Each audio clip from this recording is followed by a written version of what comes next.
A listener, Dan, writes in and asks, how can I ensure my business is scalable? While there are many answers to this question, I'm going to focus on the three things I think were the biggest factors and biggest reasons our business scaled so fast and so well. Stay tuned to hear what they are. Running a service business can be hard. It is not unusual for business owners in industries like contracting, home repair, auto repair, business-to-business services like janitorial, IT and accounting, and many others to feel overwhelmed by all the priorities facing them at any given time. Between addressing the needs of the customers, managing the employees, figuring out the financials, and getting processes in place, feeling like you're making significant progress on your business journey can be difficult. Welcome to Service Industry Success, hosted by Brian Harding. Each week, Brian will look at real-world strategies for building the business you are dreaming of, while also sharing tactics to get through some of the most frustrating parts of business ownership with a lot more ease. Let's get started. If you asked 100 people who had built a sizable company from scratch what the top 3 reasons were for their success, you'd probably get a wide variety of answers. So I'm not presenting these 3 that I'm going to talk about today as the only 3 that are possible, or the quote-unquote right 3. I'm just saying that as of today, this is my best guess as to which 3 things we intentionally did that helped us scale and grow an average of 38% per year for a decade before I sold. The entire point is to help folks understand the few things. Now, again, there's 40 things you got to do, or 140 things you got to do, but there's a few things that I think that if we stay true to over time, these things I believe are the biggest payoff. And in our case, there are things I can point to specifically and say these are the things that we did that we didn't really change much. We learned. Now, don't get me wrong, we made lots of mistakes. We learned. But once we kind of locked onto these things, like we didn't change these things a whole lot. These things stayed consistent. We changed lots. We rebranded like 3-4 times. Like we changed a lot of stuff. We changed answering services 5 times. We changed our software like 4 times. Like twice we rolled out the new software and ran with it for like a month and had to completely unwind all of that and go back to our old software and recreate a month's worth of history. Like we changed lots of stuff is my point. These are 3 things that once we landed on these 3 things, we stuck with them, meaning we saw the value, we saw that they worked. And now looking back in hindsight, I would say, I think these are the 3 things that I would say, if I had to pick 3, these are the 3 I would pick. Now, that said, if you asked me a year ago or a year from now, I might give you a different 3. I don't know. But as of today, these are this is how I'm going to answer Dan's question. These are the things that I think I would point to, and some of these, or some elements of these, are really a struggle, and I think that that's part of why I'm pointing these out as to why we were able to scale. So, to pick one thing before I get to the 3 things, the one thing I would say to simplify it and boil it down to build a company that's scalable is we have to be intentional about building a structure that not only allows, but promotes decisions being made at the lowest possible level, which is almost entirely backwards from how it ends up happening in most small companies. In most small companies, the business owner regularly, like fervently, like with raw emotion says, I just want some freedom. The whole reason I started doing this was to have freedom and not have to work 80 hours a week. And here I am working 80 hours a week. And they really say and think that they want freedom. But what really drives their decision making is maintaining control. So consciously we say we want to have this freedom, but subconsciously they make decisions so that they get to maintain control, which means they have to make all the critical decisions, and some things can't be done without their approval. And if they aren't there as a fail-safe, things don't happen, and people don't get trained very well because the boss just tells them what to do and doesn't really make sure that they understand. And the boss says, well, I told you, so that's not my problem anymore. And like, these are the kinds of things that happen in a practical sense, while the boss is all the while yelling and frustrated that I just wish I had more freedom. And this desire to maintain control, in my opinion, is one of the reasons that businesses don't grow, but also it's one of the more critical areas that I think drive businesses to just flat out fail. There just is there's so many hours in a day, and as a one person, I tell my clients regularly, like, you're just a man. Like, you're not superhuman. You're not you need 6 to 8 hours of sleep a night. Like, you have a family you need to spend time with. You have hobbies you need to, like, you're just a man. Like, you can't. And I don't say you're just a woman to women, because that would probably come across a little differently. But point is, we're just human. We don't have superhuman abilities to do more in a day than we're capable of. And so if we're going to require that all the important decisions have to be made by us, we just have to be aware that we're going to limit the ability to scale, because scaling requires people in subordinate roles to the owner making decisions. That is what allows scaling. So that's the one thing. And I'll get into three things. More on that in a second. First, I'd like to tell you how you can join my new group, Business Tips. This is a place you can learn any or ask any question you have about improving your business, your growth, your team, your processes, or your profitability. We talk a lot about how to do the things we're going to talk about today, like how to scale, how to put people in place and prepare them to make good decisions. So you can do other things that the business owner should be doing. This is a group for anyone who has a team of employees they lead, not just business owners. So people who lead departments and who have sizable job or big responsibility in companies they don't even own. It's okay. They have the similar kinds of problems with employees as other folks. We meet twice a month on a recorded Zoom call. There's lots of other benefits as well. Just go to joinbusinesstips.com to see what all is included. It's less than $100 a month. No contracts, no commitment. That's joinbusinesstips.com. All right. So before I get started, I want to remind everyone that exactly zero of these things I'm going to talk about are any original ideas of mine. Most of the stuff I talk about on this podcast in general are concepts that have been around for literally thousands of years. I've quoted Socrates on here because he said things that I believe are true and implement as part of ways I would recommend people, and for myself, how I went about doing things. I've just been blessed to have some fantastic mentors in my life. And as I mentioned before, we learned a lot from trial and error, believe me. So here are the top three reasons I think our business was scalable. First one, and these are in no particular order, by the way. This is the order that they came to me. The first one is we focused on achieving agreed upon goals, rules, and criteria that would determine success. So meaning we took the time to make sure we all understood what success looked like on anything. What does success look like on the customer journey? What does success look like on the company? What's the company supposed to look like in 10 years? What does success look like for a new hire 90 days in? What would tell us they're doing a good job or not doing a good job with it? Like, all those kinds of things. What does success look like as far as, well, I'll get into more detail on that later. But that's what I mean. Like, what does success look like? What are the goals, the rules, and criteria that will determine success? Let's get clear on that stuff. And we focus energy on doing that and not just blindly moving through things, assuming everyone understood everything and had the same idea of what success looked like. So that's first and foremost. Again, I shouldn't say it that way. These are not in order. Sorry. Second one, we prioritize training and education, emphasizing employee understanding and comprehension rather than emphasizing us communicating what we wanted.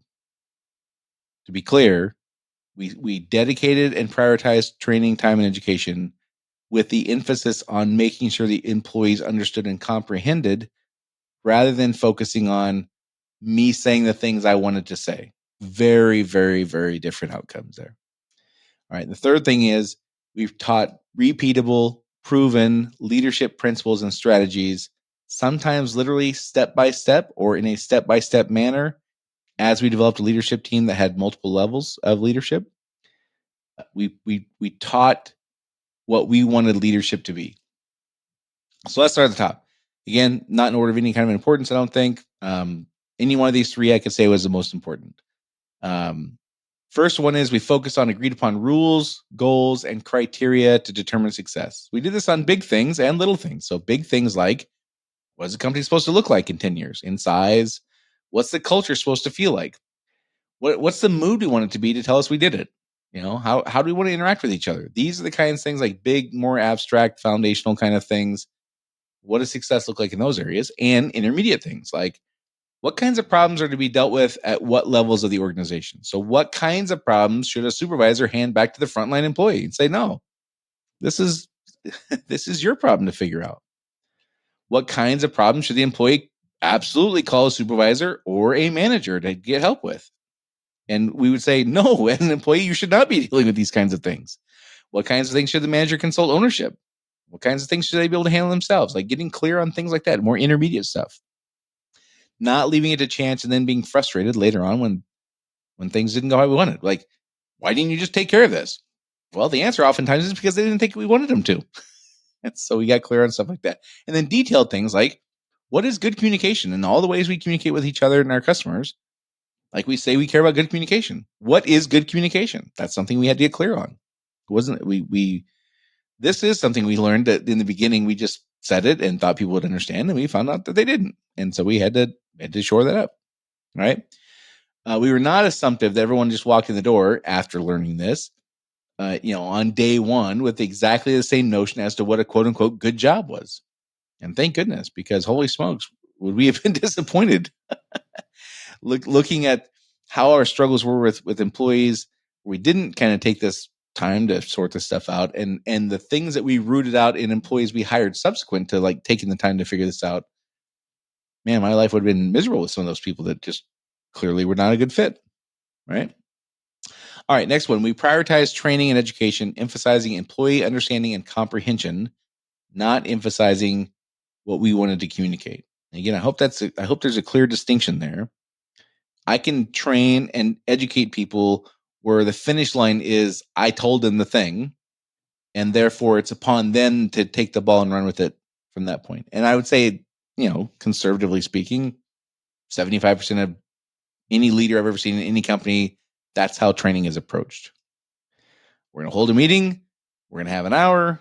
I'm going to stand in front of everybody. I'm going to tell them a thing. I'm going to save 7 minutes, which really is going to turn into 3, to see if anybody has any questions. And if there's no questions, I'm going to check the box that they got it. That is not my style of training and education at all. My style is asking way more questions to ascertain by how well they answer the questions, what they comprehend and what they really understand and what they do not. And that strategy and that technique, if you want to call it that, is just much different than what most of us have been taught. Lucky for me, I was taught by somebody who was good at that. And then after that, for 10 years, I had to endure meetings where people stood in front of people and talked, and they got pissed that they didn't get it. Right. So the style is a critical distinction. And then the next part that's a critical distinction for our company was we didn't, quote unquote, make time for training and education. Like we didn't do it when we had time, I guess is a better way to say it. It was part of our DNA. We did not skip weeks, except for we didn't have training meetings the day after holidays. Like our meetings were on Tuesdays. So Memorial Day, Labor Day, Christmas, New Year's, Thanksgiving, that kind of stuff. We'd skip those weeks. So there's maybe 5 a year.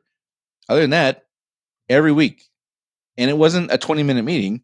We had hour and a half, 2-hour meetings with 45 employees. Like these were not cheap meetings to hold. Like, one of the things I hear people say now is we can't afford it. Like we don't have the time. It's too expensive. I get you.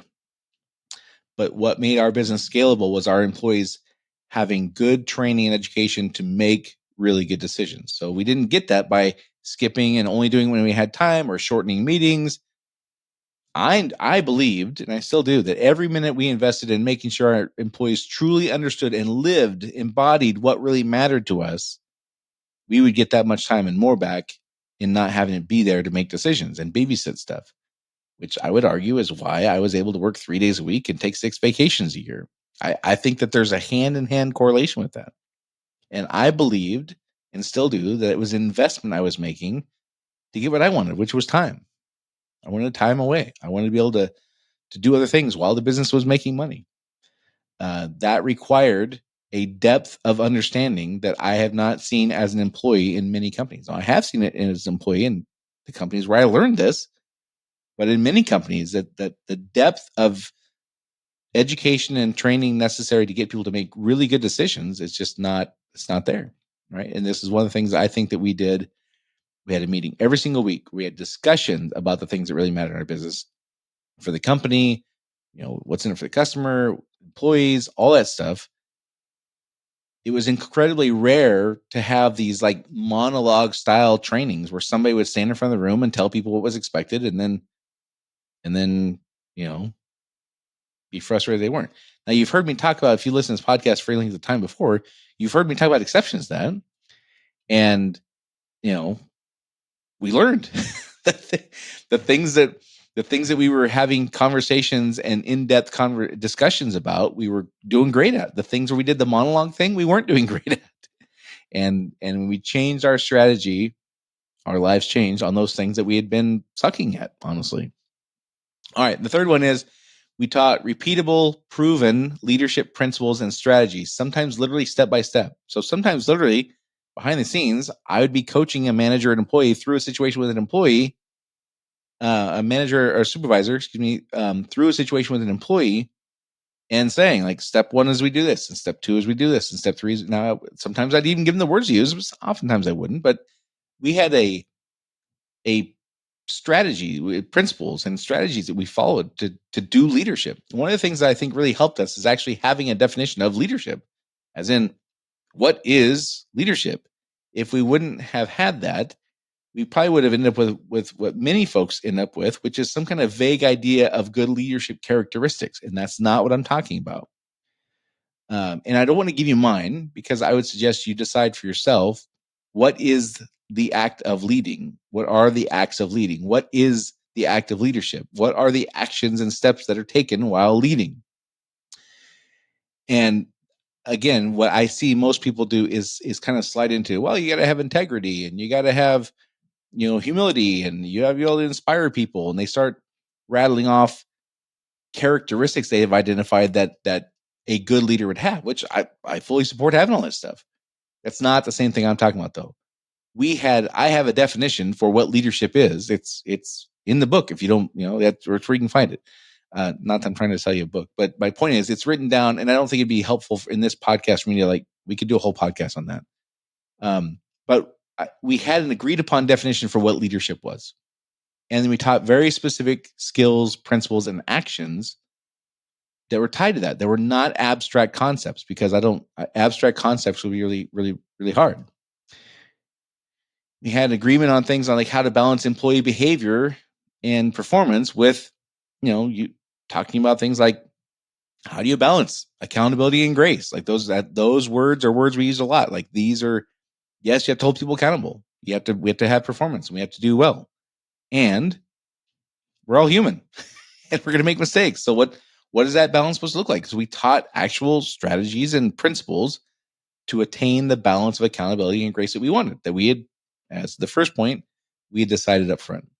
So without focusing on these things, we would have left in a situation where we were just stuck in the weeds. Without focusing on these three things that I've mentioned, we would have been left in a situation where we were just stuck in the weeds, making decisions we should have been able to trust employees to make, micromanaging and staying on top of every little detail to make sure it's done correctly and on time, dealing with the same behaviors and mistakes that created negative customer experience over and over again, telling people the same thing over and over again and being frustrated they didn't get it, which, we spent plenty of time doing, like I said, on some things. Other things it's interesting that, the customer journey stuff, we did this really well out of the gate. The company stuff, we did really well out of the gate. The things you've heard me talk about that we struggled with were the accident prevention things.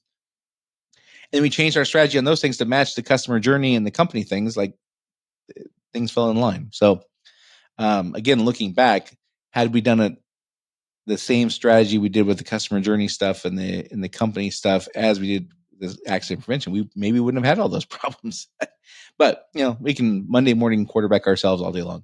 Point is, once we figured it out, we were able to replicate it and be intentional about continuing to do it. So I'd say the first thing, to build a business that's scalable, we must focus on the actions that will allow us to keep working on problems, solutions, planning, preparation at the highest level, not lower or even intermediate levels. So we have to focus on things that will allow us to keep working on the high ROI, future planning, the things that employees can't do. Employees can't tell you what your company is supposed to be like in 5 years. Employees can't generally tell you how much you spend on marketing at certain points of your business journey is. Until you have people up in place to do that, that's things the owner has to do. Well, you can't be doing that if you're making sure the widget gets delivered on time. All right. So again, top 3 reasons I think our business was scalable. We focused on achieving agreed upon goals, rules, and criteria to determine success. So we agreed on what success was on things, and then we went and did them rather than assuming we all understood the same thing. We were very intentional about that. We prioritized training and education. We didn't miss it. We didn't fit it in here and there. It was part of our DNA, emphasizing employee understanding and comprehension, not emphasizing me checking the box that I communicated the thing I want done. Very, very, very different strategies of how to have that meeting. And we taught repeatable, proven leadership principles and strategies, sometimes literally step by step. We made sure we were developing the kind of leaders we wanted. We did not leave that to chance. Specifically, after all of us had crummy bosses, and we hired a couple guys and a couple people we thought would be good, and they weren't. And then we were like, "Okay, we can't do that anymore. We got to teach people to be the kind of leaders we want." And once we started doing that, what do you know? We started growing at a much faster rate. So, all right, don't forget, go to joinbusinesstips.com to see all the benefits included in my new group called Business Tips. We meet twice a month on a recorded Zoom call. You can ask any question you have about improving your business, your growth, your team, your processes, or your profitability or scalability. Talk about this stuff too. Just go to joinbusinesstips.com to see what's included. It's less than $100 a month. No contracts, no commitment. That's joinbusinesstips.com. Also, if you find the information I share here helpful, please share this podcast with a friend or colleague you think could benefit from it. This is a top question people ask. How do I scale my business? I promise you know somebody who could benefit from right here in this podcast. Share it. You can text it. You can send it on Facebook, Messenger, Twitter, DM. Like, there's all kinds of ways to do that now. Of course, public sharing is appreciated also. Thank you for those of you who do share this podcast. I appreciate it. That's it for this week, and I'll see you all next week.